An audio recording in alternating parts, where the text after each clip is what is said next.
Good morning, good afternoon, good evening. Thank you, LinkedIn, for tuning in. Today, I have with me Trisha. She is a HubSpot consultant.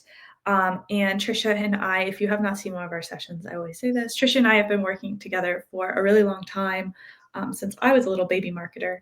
Um, Little baby marketer.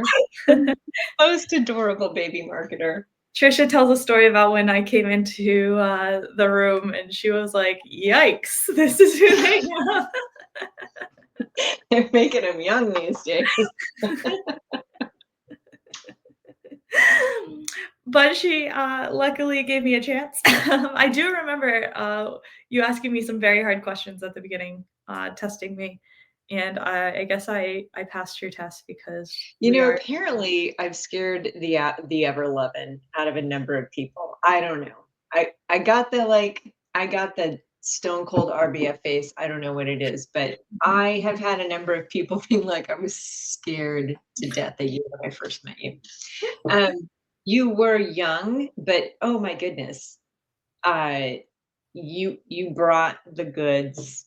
um so it didn't matter that you were young, because you asked such smart questions, you delivered such good work. I mean, you're the best, Casey. You're the best. Well, why I go on LinkedIn Live is so that people will give me compliments. So thank you, Trisha, for this is the whole reason I'm here. We can log off now, everybody. Thank you for joining us. No, but today I brought Trisha to chat with me about something that I've been a little bit obsessed with lately, which is what do you do when you're new in a HubSpot portal? And when I brought this idea up to Trisha, um, she jumped on it. Why did you jump on it, Trisha? I jumped on it because I feel like there's nothing that makes me feel more like an imposter than facing a brand new portal. Because you think you think you are the wizard master of your environment, and then you go into a brand new one, and you have to the expectation is that fairly quickly you will assess what's going on and have complete understanding of where things could be optimized. And HubSpot, unfortunately, but fortunately, keeps on growing at such an alarming rate that it's just an ever bigger job. And I have searched over and over again, like, where do I start? Just give me some guidelines. So I just don't even waste the mental space of like, where do I start? Can't find it. Can't find it. I searched again in preparation for this, still can't find it. So you need to make it. You need to make it. Um, and you told me you called HubSpot recently about this, right? I did. I did. I called because, again, like, I still can't find anything. Come on. And I happen to be on HubSpot support. Hey, Casey, how many times do you think you've called HubSpot support in your lifetime? 5. Oh, really? I've literally called them like 3,000 times or I more. chat them. You chat them? I prefer their phone support. I feel like I'm often let down by their chat support. And That's fair.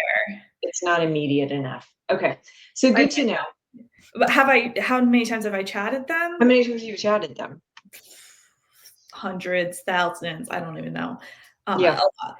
Their chat support also has gotten a lot slower. Has anyone else noticed that? Sorry, that's not why we're here, but has anyone else They're noticed like off a lot, like the office is shut down for this reason, for that reason. Madeline I HubSpot supports my BFF. I just always wonder, because it's usually the types of questions I'm trying to answer. Like, it is they're my BFF too. It's usually buried in the in like a HubSpot community post somewhere. It's not like basic help desk knowledge base stuff, right? Mhm. Be specific. Like today, I've got a DNS thing that, the DNS isn't connecting. It's not clear why. Mhm. Um, And so I'm always reaching for the phone to call them because they're a great resource. And Told you I'm you always won't have surprised. anything for audits, like what to do in a new one. Yeah, so I'm always surprised that more people don't call because I look at my portal and I look at the support tickets and I'm like the only one racking them up. Um, but yeah, I was on the phone with them for something else and I asked, and they said, no, we don't have a guide on this. And they said the Mhm. reason is because every portal, every business's needs are so individual that it would not translate. It would not be something that could really universally translate across many different. It just wouldn't be helpful enough. I disagree. Um, I think that it is absolutely. I think even within that, you ask yourself some initial questions about the structure of the portal, um, of the account, and your customers' goals. And there is an order that you're going to go in, or at least there's like 5 common things that everybody should be looking at. So I totally disagree. I think it's doable. Right. All right. Well, I am on a mission to figure out what those things are. I do lean towards HubSpot. I told you this. I do audits a lot. Oftentimes my jobs start as audits.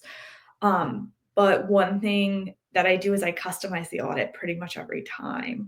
Um, I'll take, each time I'm kind of building on and I'm building like a piece from here and a piece from there. But I don't have a standard process. But I did want to kind of start chatting with pros on what are they looking at? What are some of the first areas? So 7 minutes in, Trisha, what's the first thing you do? And also, like, if you have an established process and you have like your 3, 5 go-to things, please put them in here because Casey's going to review. Casey wants to know what they are. I want to know what they are. I still think that there's common ground here. Mhm. So first and foremost, you and I talked about this, is number one, you have to know what the business's goals are and how they use HubSpot, because if they primarily use the Service Hub, for example, like, you're not going to spend that much time in the Marketing Hub. So that is first and foremost. Are they using it for lead management? Are they using it for primarily just to track their deals? What is it that they're doing? Um, and what are their known pain points? Like, if you can find that knowledge ahead of time, like, we know that this thing over here is old and untouched and hasn't been touched for ages, helpful to know. If, like, almost like spaghetti code, like, this is overly complex in this area, at least you know it's like um, an area that you want to keep in mind. So that's first and foremost. Ask for documentation. They probably don't have it.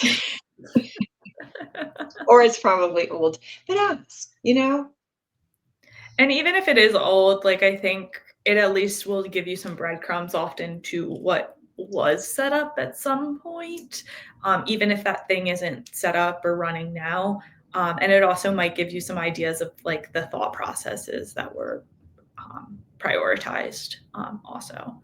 Mhm. One thing when we were chatting before that I always find a little difficult personally is sometimes the person that hires me or the person that asks me to do this audit is not always the same person that's using HubSpot.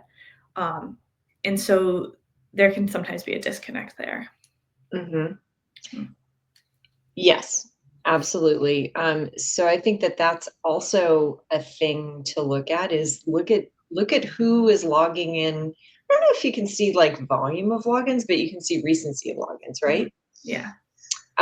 So maybe you check that over the course of a few days and just see who's like always in there.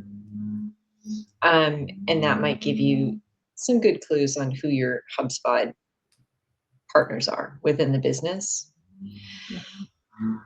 A Um, note on documentation. Used to hate it. I used to hate it. And I don't know, I've just become a total convert that if I should have to leave a business for some reason, that there should be enough like bones structure there on mhm, like the known nuances of that portal mhm. that I can hand that off. So I do try to put descriptions in the workflows in like specific properties and just keep kind of a running document overall of like why do we do that thing that way because of this. Trisha is a documentation queen. We should probably do just a session sometime on documentation, because I don't know if I know anyone that documents as well as you do. And with the more that AI is um, taking on a bigger role in HubSpot, I think some of those descriptions and things that you add are going to inform AI too, so that they can give recommendations that are informed, not only just if you win the lottery and you're no longer at a company, but also it's going to help make your AI more effective. On the morning show, George was just mentioning that the other day. All those properties that don't have descriptions, I am guilty as charged. Oh, same. I'm ducking under my table for a second. Keep talking. But those descriptions are going to be used with AI to know what type of things are properties are important in your HubSpot instance. So definitely a lot of good reasons to document. But do as Yeah. I say, not as I do. Yeah. It'd uh, be interesting to find out how many people that you talk to frequently actually do document things. It'd be interesting. Like I said, I used to hate it and think it was a total waste of time, and now I'm a fan. well, so we've hopefully talked to some people. Maybe we have, maybe we haven't. If there's documentation, we've read through it. Um, where or maybe you don't have any of those options. But if that's after we've kind of gotten our baseline, what tools in HubSpot are you starting to click on? So some of the go-to things are Frank needs to be covered with a blanket, so you keep going now. oh, I thought he knew how to do that by himself. He does, but he prefers I do it. I do it better. Oh, well, sure. Well, sure. So. Um, head to the workflows section because it's just, God, what the heck's going on right there? And then identify the ones that are most active, like number one on and active. So that's one of the first ones. Same things with properties, same things with integrations. And we talked about the users. So that's like 4 right out the gate: the workflows, properties, integrations, and users. And go figure out what's running and what's running most often. And then you mentioned something, which is also something that I do. Like what's one of the next things that you do? For me? Yeah. Oh, because I check to make sure that the email domain is configured correctly. Um, Oof. that's oh no, sorry, you didn't cue me up right. Oh, I wasn't necessarily going in order of, Oh, okay. of that. Oh, And way to go. I didn't give you enough of a cue anyway. But I do whatever, I'll just keep going. The, domains is a big one, especially, there's been a lot of changes to domain health in the past year or 2. You're required to have your domain authenticated. Um, there's a lot of words and phrases along with that that are over my head and very technical. So I often start there because it sometimes, if it's not configured correctly, requires help from IT, requires help from like outside sources and access to things that you probably don't have Mhm. immediately. So I try to get the ball rolling there. Um, Yeah. And it's a big relief if it's if it's all configured correctly. Yeah. Yeah.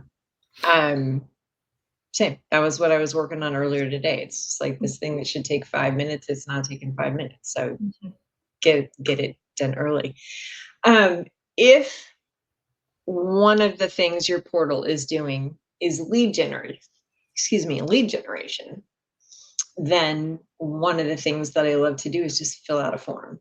Mm. And you and I talked about this. It's like, Mhm. and go look at the contact that you created and what happened. Like, what are all the lists that that person got enrolled in? Sometimes it'll be like 50, like within the first couple of minutes. Mhm. That'll also give you a sense of, I mean, a lot of that will probably be legacy, but it will start to give you a sense of what's going on in the portal. Yeah, I did say that, and I made a LinkedIn post a really long time ago. Maybe I'll reshare that after, this, but, I said how to know whether your HubSpot is broken. Step 1, fill out a form. Fill out a form on your website and see what happens. Ideally, one of the forms that's getting the most volume, you can look in forms and look at recent submissions and see the forms that are getting the most volume. But also just go to your website and see which forms like are easy to get to. Because the worst thing that could happen is the worst thing, there's worse things. A bad thing that could happen is if one of your main website forms is not connected to HubSpot for whatever reason. Um, so that's something to definitely keep an eye out for as well. In a perfect world, you're coming into a HubSpot account where everything is already in HubSpot. But that could be a huge gap that you could find pretty quickly, potentially. Mhm, absolutely. So don't just Um, go outside of HubSpot, I guess, is what I wanna make sure that people are doing. Side quest, one Yes. of my favorite things, Mhm, again in lead generation, because a mhm, lot of my time has been spent on sales leads and pipeline development, is creating some sort of, you know, list, dashboard, whatever. I call it the gap list or the failure report, which essentially looks at the delta between every form that was submitted and the ones that were actioned. So mhm, if if your expectation is that if somebody fills out this uh, set of forms, that they should become an MQL, for example, or an SQL, um, then I look at all forms that are submitted of that type that don't become that status, and then I send out an alert to myself to be like, "Oh, what's going on here?" Because there mhm, can be so many exceptions. mhm. And sometimes it's much faster to deal with an exception than to build rules in your workflows, especially if it doesn't happen very often. But if they fall out of your process, you want to know about it as soon as possible. Mhm. Yeah.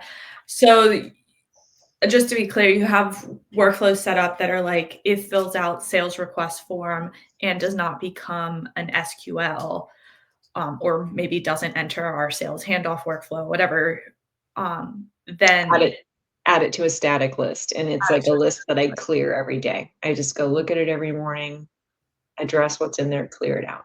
Mhm.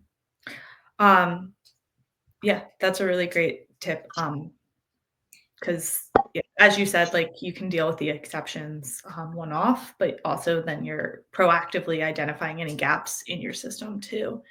Yeah, Um, yeah. If I see it happening frequently enough, I'm like, it's time to like actually build out a path for those people. yeah, alright. We also talked about just most viewed dashboards and reports, Mhm. because you also have visibility into how often or recency of report views, right? I think you can see last viewed or last opened, I forget the exact metric that they use. Mhm. If you don't have documentation and or if you're not getting a lot of answers on, like, what the business's primary goals are, that could be a good starting place, I think, because then you at least can see which reports people are looking at, and that will likely tell you what they care about. Mhm. So I think that is a great place to start. There's a lot of ways now in HubSpot. This is fairly recent to see like how recently something's been viewed or like the workflows. You can see the number of enrollments in the last 7 days. That's, I mean, I guess it's not that new of a feature anymore, but that like was not the case at some point. And I think it adds a lot of value when you're getting into a new account to see, because sometimes when you sort workflows by total enrollments, you'll get these things at the top that every single person in your HubSpot's been through.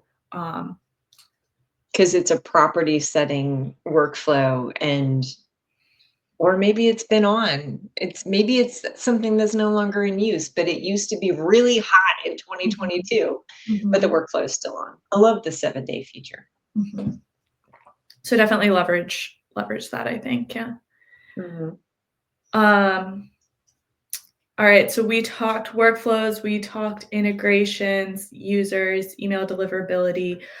We actually didn't talk properties yet. What properties are you looking at in HubSpot?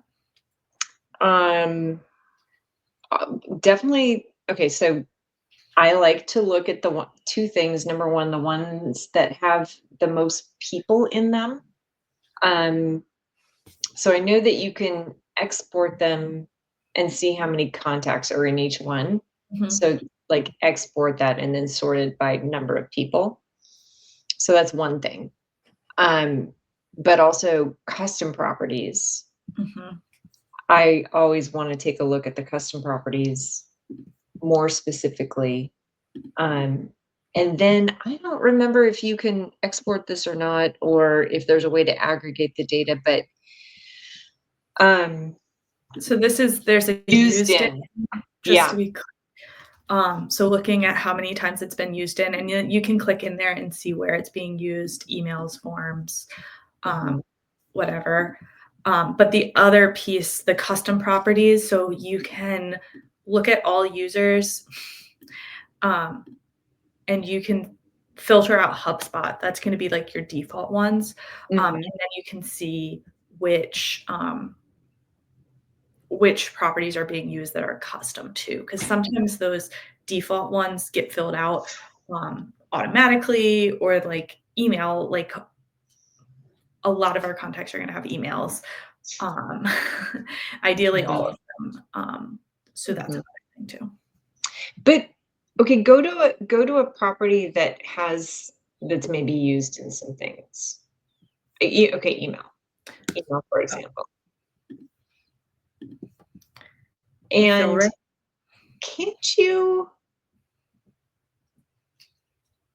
are you on the details tab? Click on the details tab right now. There I know there's a place to see how many people have a value in this property. Yeah, it's used in 100%. So 187 out of 187. Oh, it's that one. So it's that 187 number Hmm. that I'm interested in. Hmm. And I think if you just export all the properties, you can sort it by that guy. Um, but yeah, the properties that people are using are going to give you a good key. Um, One thing, if you're really familiar with a HubSpot account, that I like to call out is if there's duplicate properties, especially I feel like you can find this in the customs. Um, if you're like industry, for example, if you have a custom industry field, or job title is another big one. Job title two, job title use this one. Uh, I'm laughing because we talked about process, right? And documentation. And I found a duplicate property in a portal that I work on. Mhm. And I was like, well, that's dumb. Why is that property there? There's another one with the exact same name. And I happened to look at the description and it was filled out. And it says the reason that this exists is because you can't write the user value to Salesforce, Mhm, something like that, and so we have to have this one as well. mhm. And there are a lot of legitimate reasons, like the industry one, I use that example a lot, but, um, industry sometimes gets autofilled by HubSpot, and that doesn't always align with sometimes you want to customize your industry fields, um, intentionally. Mhm, So also, I guess all of that to say, s keep an open mind when you are reviewing this stuff, and whenever you go to report it, I try I try to say, like, "Here are some opportunities," and I try to stay open-minded in that discussion, um, but some people that have done HubSpot audits for may be like, "I don't know, it's a little harsh." So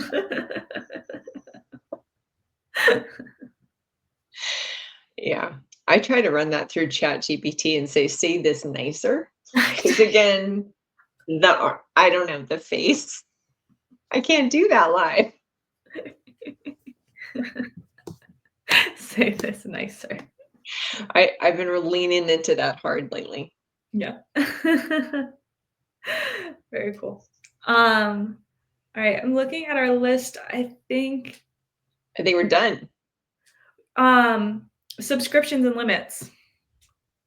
Um, and this probably should have Mm, been earlier in, um, looking at your account, what subscription you're on and stuff like that. mhm, Personally, I use it as, like, this ties a little bit into integrations too. Um, what subscription do we have? What tools do we have access to? Are we utilizing those? Very often, I audit an account and they have Calendly, and I say, "Hey, did you know HubSpot has a meetings tool? mhm, It's free." Um, you don't even have to pay for HubSpot to use their meetings tool. Um, mhm, and yeah, that comes up very often, um, for me. And just as often, people will say, "Yeah, we still like to use Calendly because of this, that," and that's fine, but, 50-50 on that, or we didn't know, and now we're paying for Calendly, and we actually could use HubSpot. So, mhm, and along those same lines, limits, marketing contacts being the big one in my world, at least. How close are you on marketing contacts, or how far are you paying for contacts you don't really need? Um, and then what are you doing about that? Are you manually checking them? Is there automation? And so on. All right. those are great points. No notes. Thank you. So I think we did it. We did it. We got through the whole list. How many more people are you gonna talk to? Madeline in the comments, she's gonna join me next week, next Friday. If we missed anything, if you have stuff on your list that we didn't chat about, please DM me. I always say my DMs are open. Um, Happy to have you join and talk about your thoughts. Feel free to leave comments on anything we missed. Um, Trisha and I definitely lean marketing. So I'm also very curious to get some people on that lean a little bit more sales or operations. My friend Chris does a lot in Commerce Hub and stuff like that, which I guess I'm calling him out as someone I'm hoping to get on this show. So no pressure. um, but I'd love to get some insights from other worlds as well. Mhm.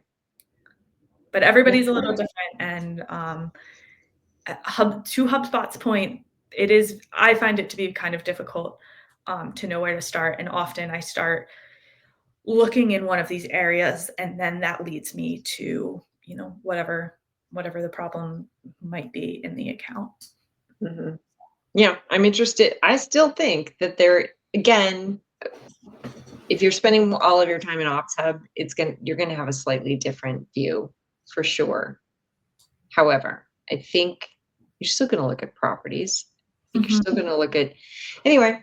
I still believe that there's a lot of common ground here and that a framework would be really helpful to anybody taking over an account. And we'll see what comes of your conversations. I'm really happy you're doing this. So happy. And my last shameless plug is part of why I'm curious about this is that on May 6th, I am launching May 5th, the Monday. I'm launching 30 days of HubSpot, where for 30 days we'll be spending 30 minutes in HubSpot and trying to get the most out of it. So that's part of what has encouraged me to kind of talk to some pros and see what they're doing in their new HubSpot accounts. So if you haven't, check that out as well. I'll drop a link to the sign up in the comments below. Have a good day, everybody. Thanks, Casey.